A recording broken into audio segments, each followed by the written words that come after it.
Good evening, Mr. Chair. And for the record, my name is Dwight Tillery, and I'm here on behalf of the Black Agenda, Cincinnati. But before I get into my comments, the turnout tonight has done my heart good. And I can tell you that I'm proud to be a black man in the city of Cincinnati. For too long, we have been marginalized, left out, and kept out. But we have come together. And so I want to thank the hundreds of people who have come out tonight to stand up for ourselves and to ask that question: where's our money? Come on!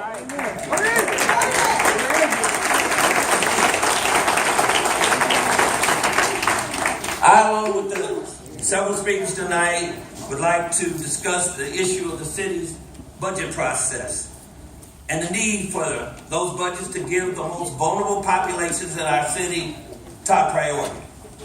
Let me give you a little background. On November the 2nd, we sent a letter to the mayor and members of council raising the issues of the budget process and priorities. And you should have a copy of that letter in your packet.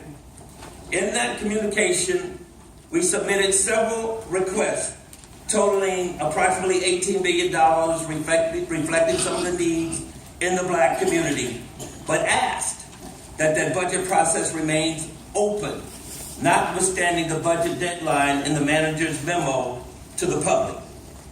Additionally, we raised the issue of the budget process as it not being transparent nor accessible to the public in general, and racially discriminatory in the allocations of its public funds. You held three public hearings for a budget is $1.6 billion, and you offered the internet for the public to provide input regarding the budgets. All input had to be in by November the 3rd. After this time, the budget office, along with the manager and the mayor, will get together and assemble that information and come up with their budgets, which then will be submitted to this council and then ultimately to be voted on by June of fiscal year 2017. These funds would cover fiscal year 2018 and 19. Mr. Chair, thank you. Thank you for allowing us to have this time this evening to discuss further our concerns about the city funding. The budgets aren't transparent, leaving thousands of citizens not knowing specifically the allocation of the money, who are the beneficiaries of the money, and why some requests aren't supported, and thousands more not even knowing how to make a budget request. Unfortunately, Mr. Chair, lobbyists, special interest groups, and well-organized community groups have controlled the budget process and outcomes for decades.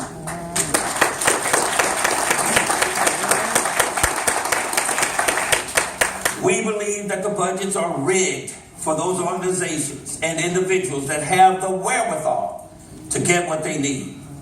In far too many cases, these budgets support the needs of the well-to-do, leaving poor and minority populations without meaningful input and collective power to have their concerns addressed and funded.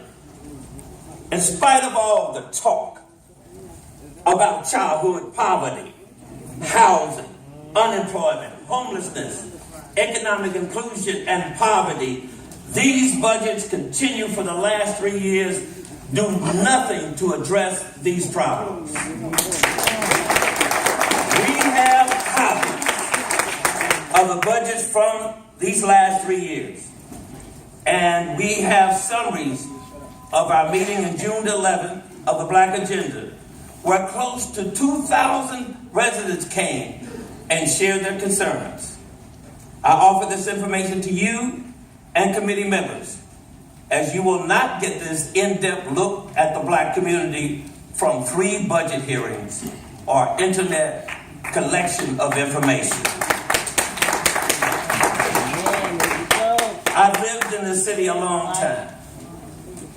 From the beginning, from the founding of this city, blacks lived in segregated neighborhoods known as such as Bucktown or Little Africa, receiving virtually little from the city. We have been discriminated against in resources, improvements, city services, contracts, and economic development, and we bore the burden of environmental changes such as Interstate 71 and 75, and now the interstate ramp leading into Children's Medical Center, demolishing homes and pushing out residents.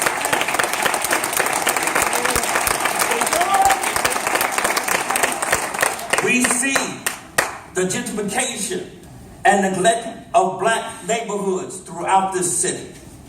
For example, the neighborhood of Over the Rhine. Over the Rhine. For decades, black people lived there in some of the worst conditions. And this government did nothing. Nothing. Now whites have decided to move into the area, pushing black people out and rebuilding the community with new stores, restaurants, high-end condos, a streetcar, and an opera house with enormous support from funding from the city. Nothing. Other than the fact that these residents were black and poor, why didn't the city see the same value in helping those residents to live in better conditions? Mr. Chair and members of the committee, gentrification is what it is. Racial and economic discrimination by this government with city resources and public regulations. Ironically, the city has done a disparity study for the second time. And again, the data shows that black businesses have been denied contracts from the city, while the budget overwhelmingly shows white businesses are still getting the lion's share of the contract.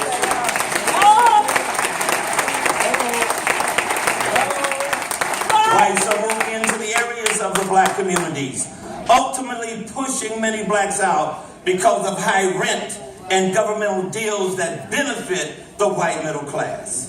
Right. We see business districts coming alive and new homes and renovated buildings built, notwithstanding for decades these black neighborhoods were denied resources.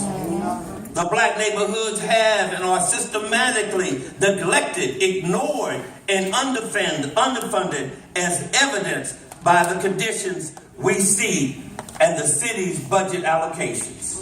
Yes, sir. We're no longer going to accept a budget that gives white communities what they want while denying the black communities what they need.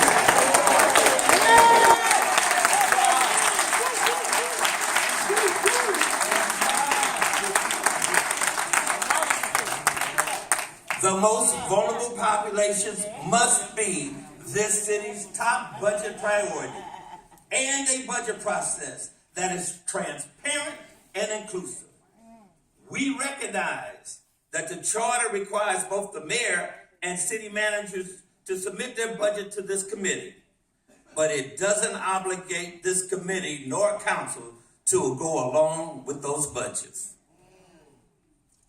You have the right, even the obligation, to make sure that those funds are distributed fairly to the needs of the city. Amen.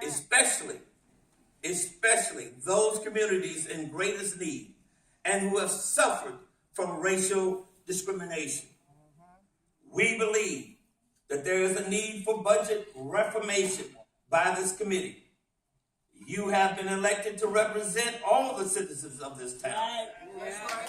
If those of us who are in the greatest need can't depend on this government for fairness as to how the people's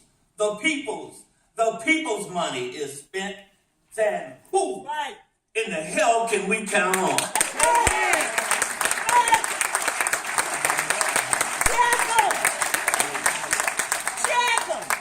This turnout tonight, my friends, is a clear message that there can be no more business as usual.